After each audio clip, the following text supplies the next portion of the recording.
Afternoon, everyone. It's 2 o'clock, so we'll go ahead and get started. My name is Sarah Stolman, and I'm a K-2 literacy PD specialist here at the Louisiana Department of Education. And I'm incredibly excited to bring you guys the first session in our 12-part series for teacher professional development focused on the science of reading. Today's session is going to be just an introduction to the science of reading. Maybe this is something you've heard about or you've learned about already. Maybe it's something you don't really know much about at all, and that's okay. There's going to be something for everybody in this series. So, I just want to take you guys through this. The session will last about 30 minutes, and we're going to do some fun things throughout the session. And hopefully you'll come join us again tomorrow for our second session. I'm gonna move on just a little bit about me. My name is Sarah Stolman, and again, I'm a K-2 literacy PD specialist here at the Louisiana Department of Education. If you ever need to contact me, if you have questions or thoughts or anything like that, you can reach me at sarah.stolman@la.gov. And you can also kind of expand this conversation if you use social media by using the hashtags Louisiana Literacy and the hashtag Reading Revival, because right now we are in the midst of a reading revival here in Louisiana, and we're so excited to be a part of this because this is big for our students. And, I'm just really excited to be a part of that with you guys.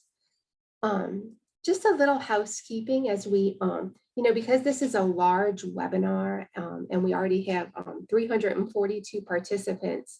If you wouldn't mind, just make sure that you have your camera off and you're muted. I think most of us have already been muted by our host, but if you could turn your camera off just to save bandwidth and prevent any sort of connectivity issues, that I would appreciate that. You can do that just kind of by hovering over at the bottom left of your screen and clicking on that stop video. If you have any questions throughout the presentation, you can submit that through our chat, and one of our team members here will definitely respond to that. If we don't have an answer for you today, we'll definitely get an answer for you, and we can get back to you in later sessions, or if you want to leave your email, we can get back to you that way as well. Also, if you require an interpreter or if you have any other sort of accessibility needs for future meetings, just please contact us at ldoecommunications@la.gov so we can get you all of the support that you need. Just a reminder again, this is an introduction.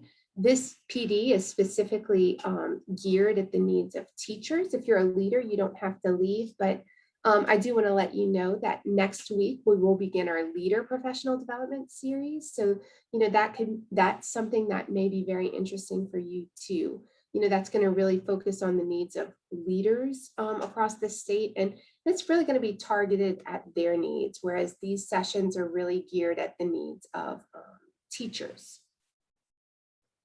Okay, so today's objective, we have 3 of them. And so my goal for this session is that by the end of this session, you guys will be able to define the science of reading.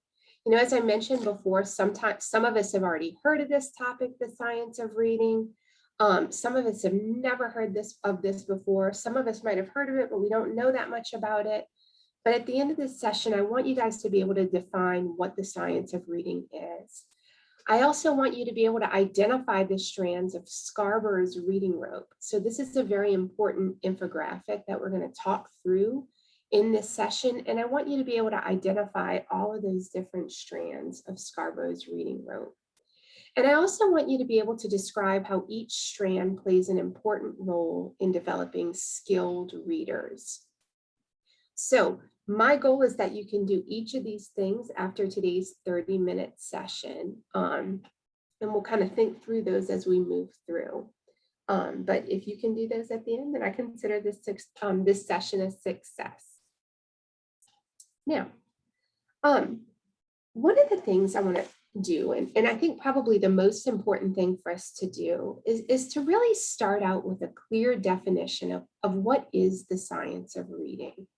You know, as this idea of the science of reading has grown in prominence, so too have different understandings of what the science of reading actually is. And, you know, some of these definitions are really on point. Some of these definitions maybe are a little off, but I think it's really important that we work to develop like a shared understanding of what we mean by the science of reading.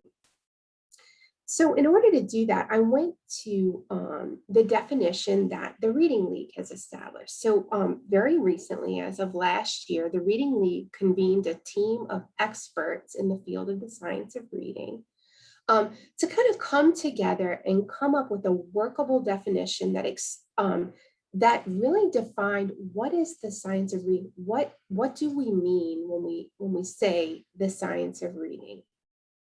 And so I'm taking this from them. It's important to know these are not my words. I'm taking this directly from the definition that grew out of the defining movement that the Reading League initiated.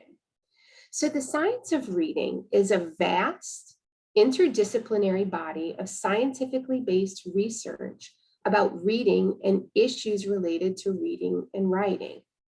So in this definition, I bolded and I underlined scientifically based research. And I think it's important to be clear, but what do we mean by scientifically based research? You know, I think gone are the days when maybe we've been a great teacher for 20 years and we have some ideas about what works and some anecdotes about what works well. Instead, we really want to think of the science of reading as emanating from scientifically based research. And scientifically based research is either experimental or quasi-experimental. So it's designed under experimental or quasi-experimental conditions. There are detailed descriptions of the study methods to allow for replication or refinement of findings. So if you have a theory about how something works, you're going to test that, you're going to be able to describe how you did that. So if I want to test it myself or I want to explore it further, I'm going to be able to understand how you did that so I can explore it in the same way and test or refine your findings. And it must also be published in a peer-reviewed journal. So it's not just something that I would kind of type up on a blog or type up and pass out to some friends. You know, it's going to go through a rigorous peer review process where other experts in the field are going to review and test my findings before they're submitted for publication. So when we talk about the science of reading, that's what we're talking about. The science of reading includes research that's been conducted over the last 5 decades, and it's derived from thousands of studies that have been conducted in multiple languages across the globe. And it's culminated in a preponderance of evidence about how proficient reading and writing develop, why some students have difficulty, and how we can most effectively assess and teach and therefore improve our students' outcomes through prevention and intervention for reading difficulties, right? We're trying to make our work as impactful and efficient as possible. And we're doing this by using best practices that emerge from scientifically based research. And this isn't just something that's happened over the past 5 years. This is research over the past 5 decades, right? An understanding of really how do kids learn how to read? How do people learn how to read? What is going on in the brain as people learn how to read? What are these processes? And this is what the science of reading is all about. It's derived from researchers in many different fields. I know for many of us, you know, we are educators. So when we think about reading professionally, you know, probably our go-to resources are professional periodicals, education periodicals, right?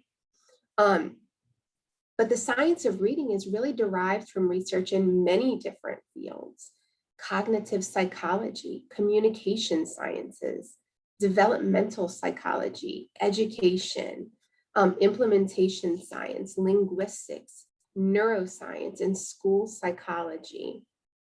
So all of these different disciplines do research on reading, right? And the science of reading is informed by research in all of these different disciplines, not just research in education. So it's born out of a very wide-ranging body of research across all of these many different disciplines. So yeah. Now, I think just as important as describing what the science of reading is describing what the science of reading is not. So the science of reading is not an ideology or philosophy. It's just not this thing that some people really believe or have strong opinions about, right? Science is telling us that this is the best way that kids learn how to read and make sense of what they're reading. It's not just my personal opinion about how kids learn how to read. It's not just the new way. It's not a fad, a trend, a new idea, or a pendulum swing. You know, as I mentioned earlier, this is born out of 5 decades of research. So it's not just, okay, now we're doing it the science of reading way, right? This science has told us consistently over 5 decades these same things. So this really is settled science. This is how kids learn how to read. It's not a new idea, and it's not going to be different in 5 years. It's not a political agenda. You know, it's not something that a particular group is just trying to push along for their own benefit. It's also not a one-size-fits-all approach. You know, as you dig into the science of reading, which we're going to do throughout this series, you're going to see that the science of reading is really designed to meet the needs of diverse learners. And at any given moment, any student can be a diverse learner. And I think we've all experienced that in our classrooms. You know, you might have a student who, you know, is doing really wonderful, and then you just get to a concept or a topic that poses a little bit of a struggle for them, and you have to figure out a different way to meet their needs, right?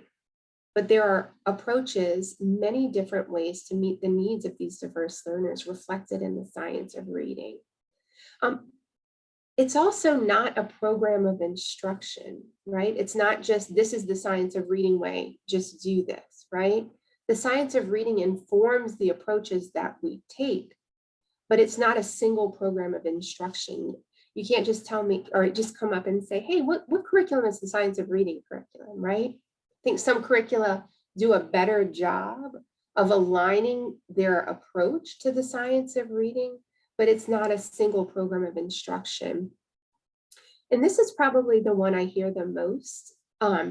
It's not a single specific component of instruction such as phonics, right? So a lot of times when we think about science of reading, we think, oh, it's just decoding, right? Or it's just phonics, but it's really so much more than that, right? It's understanding what is happening in the brain as students are learning to read. It's understanding like these stages of reading development. It's not just phonics, although sometimes I have heard it equated to that. And it's really so much more than that. So I think for everything that we know the science of reading is, it's also important to understand what it is not.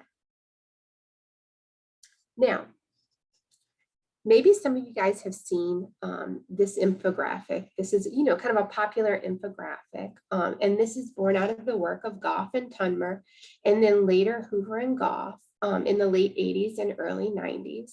And this is the simple view of reading, right? And this is not to imply that reading is a simple process, because it's really very, very complex. And when we think about what the brain is doing as it learns how to read, I mean, it is just profoundly complex, right? But this is a simple way for us to understand what are these key components of reading that lead to reading comprehension. So the simple view of reading states that decoding times language comprehension equals reading comprehension. So when we think about decoding, we're thinking about that ability to apply sound symbol relationships to read words. When we look at print, We can make sure we can make sense based on what we know of letter sounds to decode those words, and to turn these printed letters into meaningful words. Times language comprehension, our ability to understand spoken language. So if I speak to you, you understand what I'm saying. If I read a text to you, you understand what I'm saying. Now, most of the time, we don't have students who are, have zero skill in one of these, but a lot of skill in others. Now, it can happen.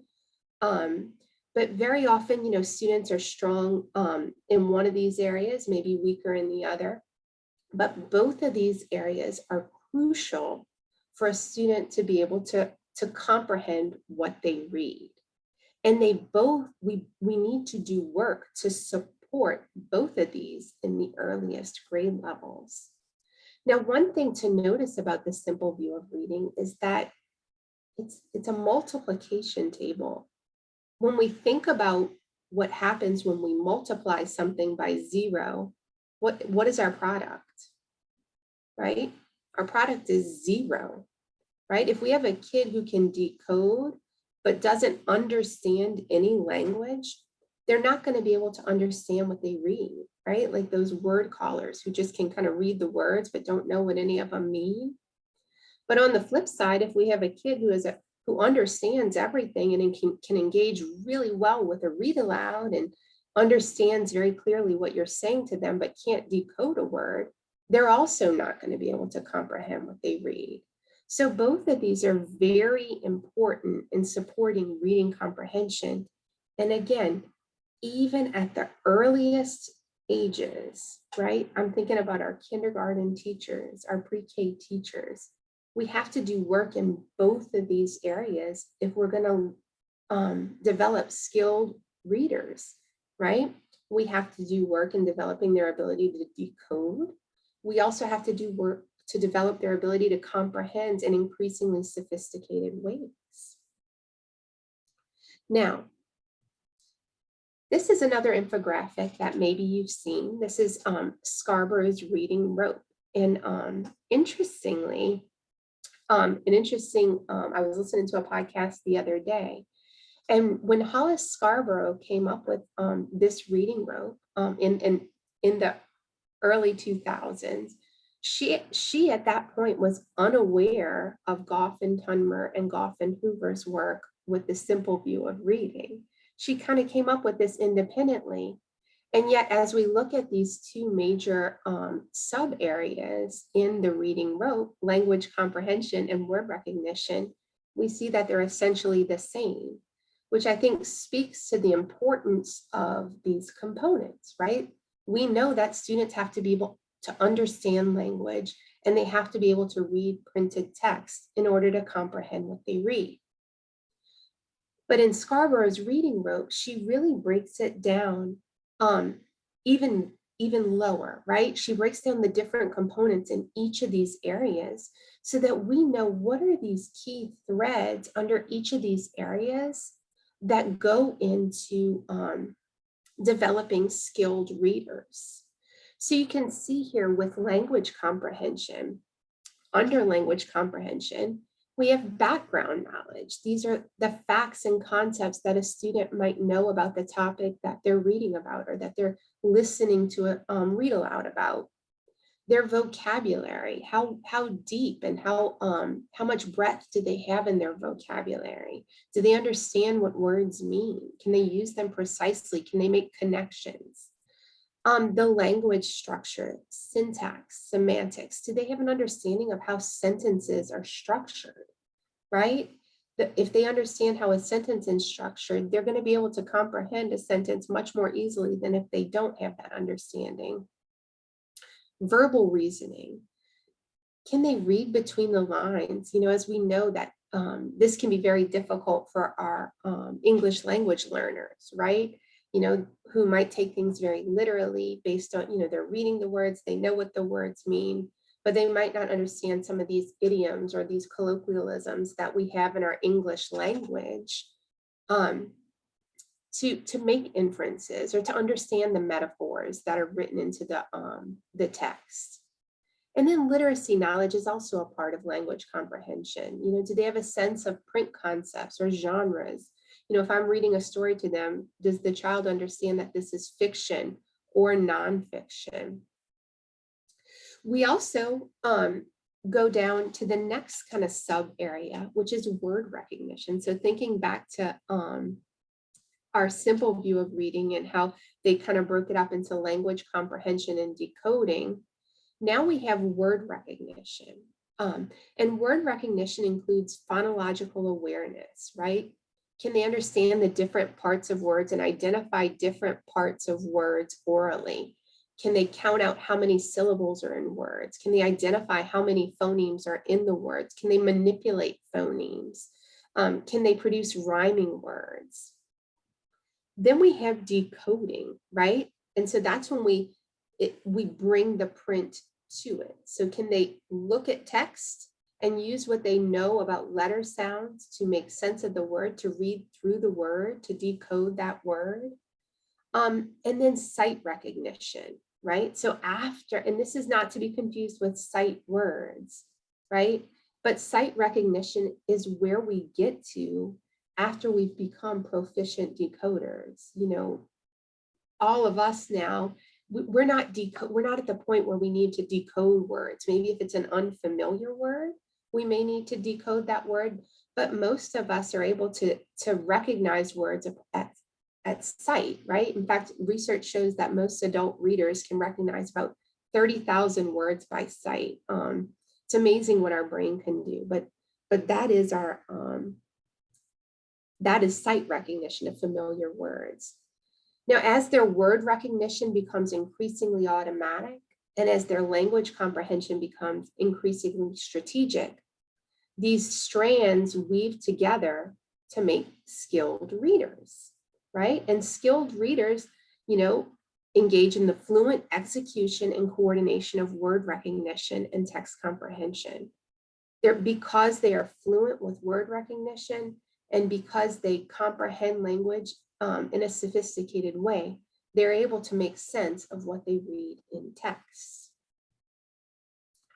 Now, we kind of have gone through this as we went through the rote, but language comprehension involves the, plug in my computer, it's dying here, but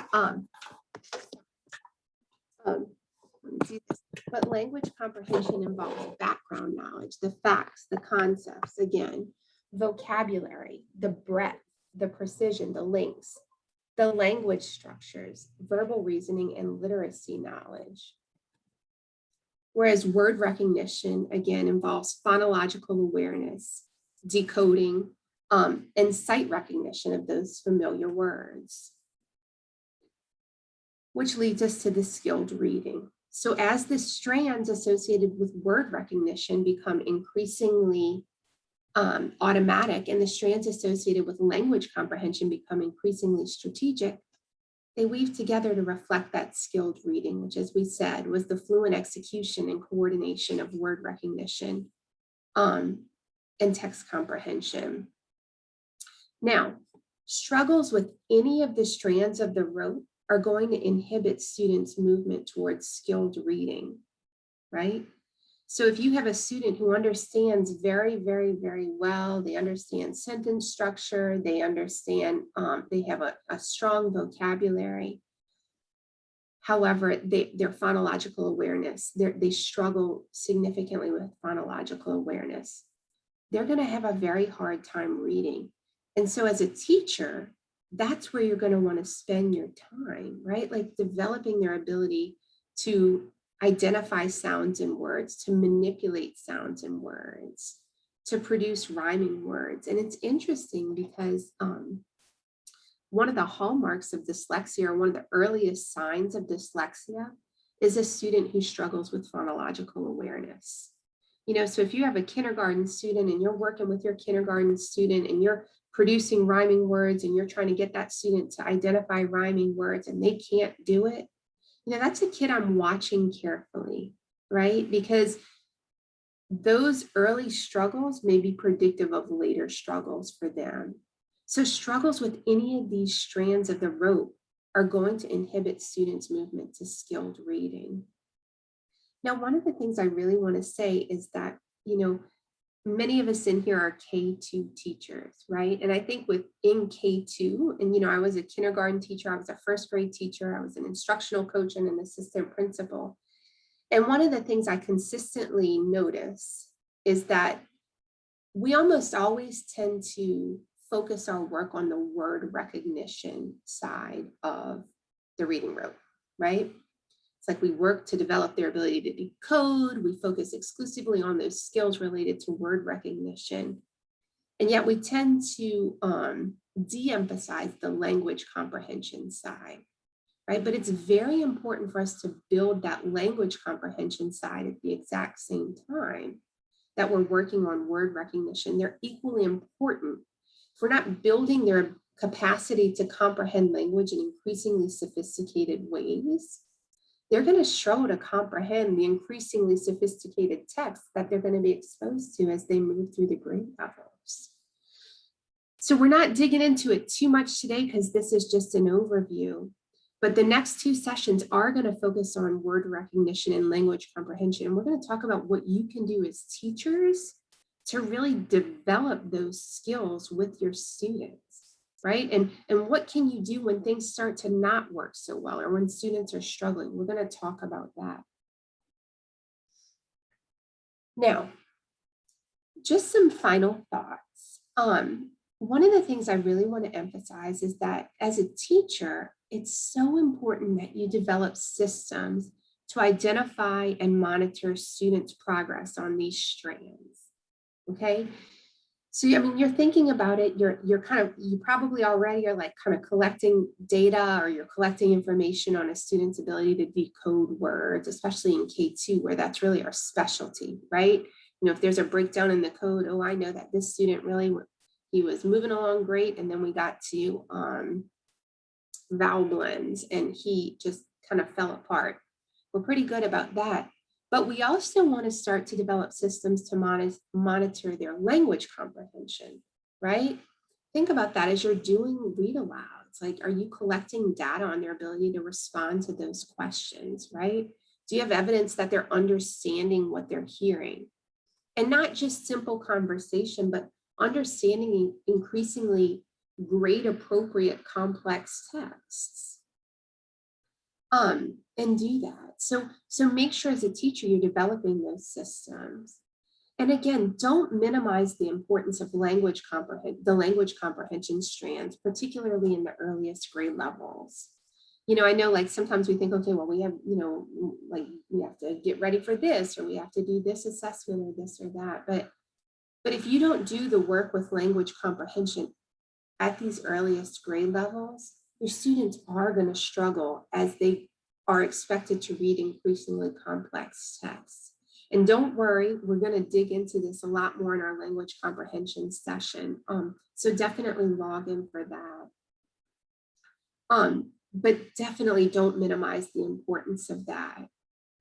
And then finally, I really want you to develop your understanding of the nuances of the code. And this will help you help your students.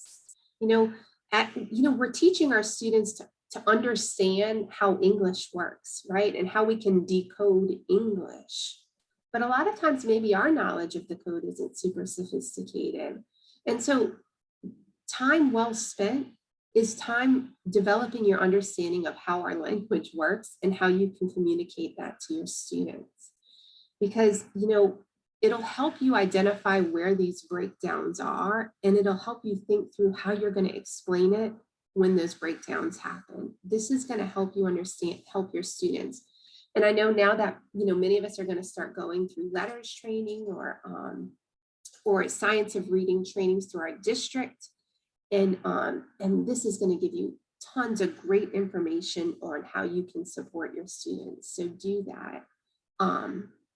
For sure, because that will definitely help you help your students. Now, we're right here at 2:30, and we're going to wrap up. I told you guys it would be 30 minutes, and I do want to respect your time because I know this is your summer, and this is when you guys recharge. And, you know, it's, like, I love teachers. And I understand that you guys work so hard every day. And, you know, I appreciate you taking time out of your summer to come participate in this. And I think it just speaks to the commitment that you have to your students and to your professional practice. So I just want to thank you guys for that, because y'all work so hard, and I know that. So one of the fun things we wanted to know to kind of reward you guys is at the end of each session, we're going to have just like a little engage question. And this is, we're going to open this up to you guys to kind of participate in this discussion. So what we want you to do is, you have your choice. You can either email your responses to me at sarah.solman@la.gov, or preferably you can tweet using the hashtags Louisiana Literacy and Reading Revival by 5 o'clock tonight. Now, if you've done that, you'll be entered into a drawing for door prizes. So we're going to announce who the door prize winners are at tomorrow's session, and then we'll mail you your door prizes. So we'll reach out to you to get your address and stuff like that. And for people who are doing this, we're going to shout you out in our upcoming PD sessions, because we really want to make this a discussion across the state. And Zoom is such a wonderful platform, as is social media, for us to really hear your thoughts and your input. So if you could just think about this question, and I want you to reflect on your current curriculum or the current lessons that you use to teach reading foundations. How is the science of reading reflected in these? And then moving forward, what is something you want to do differently to enhance your work and ensure it is aligned with the principles of the science of reading?